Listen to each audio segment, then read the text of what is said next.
آنچه که عبادت است ایره بر مخلوق نه. کی کافر شد؟ اولین کافر کی بود؟ اولین کسی که لعنت شد کی بود؟ اولین کسی که از بین رفت کی بود؟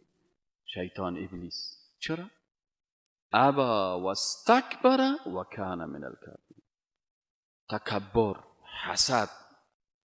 بسیاری کسا بسیار خوب آدم است، لکن تعصب قومی، تعصب زبانی، تعصب مذهبی ایرسد به کفر مبتلا میکنه.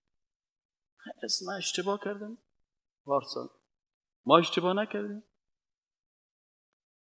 ما هم اشتباه کردیم. حالا ما هم یک وقت برای ما همی صاحب بزرگوارای فامیل ما گفته بود که دودی نشته میکنی، نشته که فرعون هامان شداد نمرود. ما هم نشته میکردیم، لیکن روز فامیدیم همی کفر است. الهی بد کرد.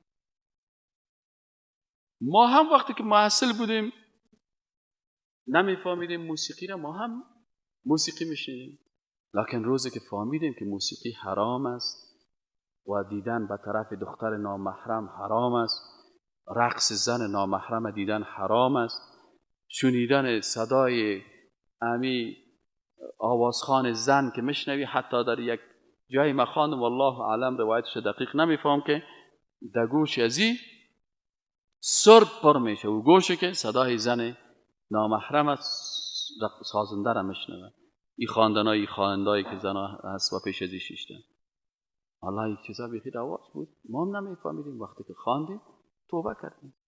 اونو برادره که تا دیروز خودش میگه 19,000 و چند صد نفر ما مرید و مقتدی داشتم، اینا هم سه وقتی که حق فهمید توبه کرد.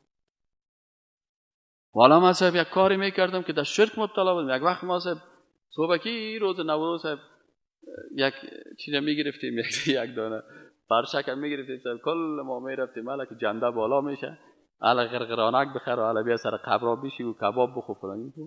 ما هم نمیفهمیدیم، ولی روزی که فهمیدیم که اینمی مخالف اسلام است ترکش کردیم. پس تو هم میتونی که تعصب نکنی، تکبر نکنی، حق بپذیری.